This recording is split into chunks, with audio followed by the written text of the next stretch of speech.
It's August the 23rd, and what will follow is a more detailed video of the progress of my orchard, one of the orchards.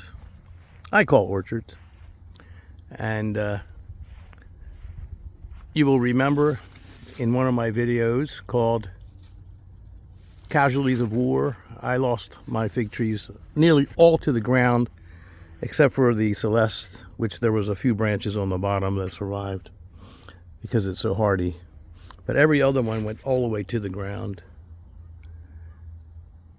And it's rebounded now. I'm going to just quickly show it. And then I'm going to follow with a more detailed description of each and every variety and how they fared after the onslaught of a very, very nasty and cold winter, windy and cold. Those elements were vicious, and my entire orchard here in 7A did succumb to the harsh conditions that were just unavoidable. And the result was nearly devastating. Fortunately, my roots survived, except for one, a multi-black that was over here, and it's gone, and it never sent up shoots. Another one was, I thought, killed all the way to the ground and into the ground, was the Pastilliere, but it has rebounded. A couple of weeks ago, it started sending up shoots, and man, they're growing. They're really, really, really growing. So Pastilliere gets another chance. I've grown that before in pots.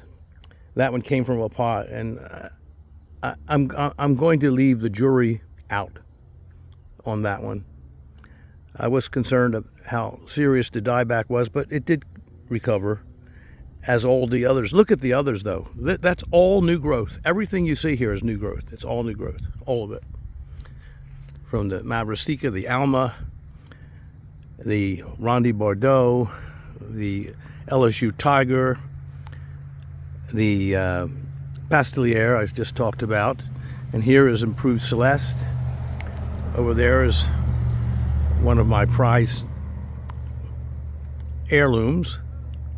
It's a Celeste variant that is my favorite in the whole world, period.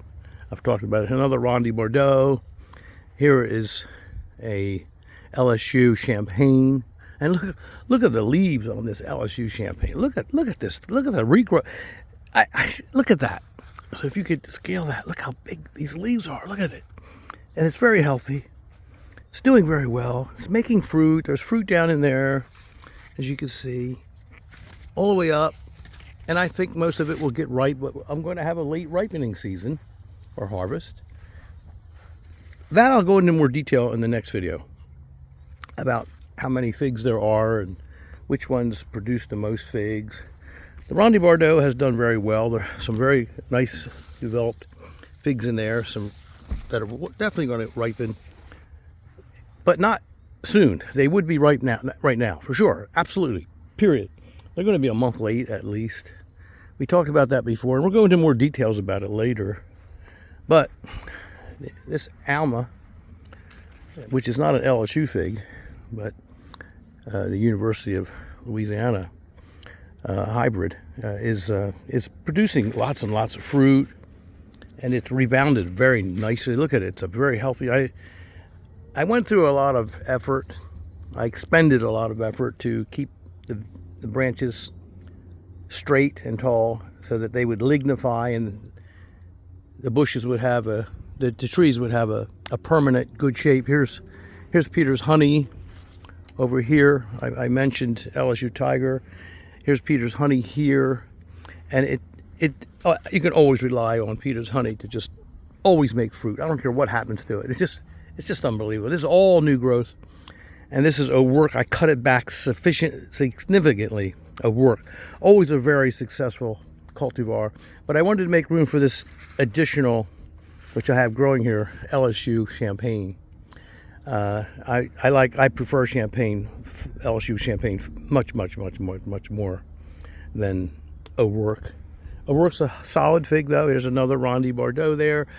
Over that way is my Sicilian Dark, and then there's a whole orchard behind the barns, which I didn't talk to you about. And there's more varieties over there. There's a Violette de Bordeaux there up against that window. And another Peter's Honey, the mother tree, the original mother tree going back, I don't know, 35 years, 34, I don't know how long, a long time. And then I have the Celeste here, which is bearing fruit, and it's delectable. It's so good, so good.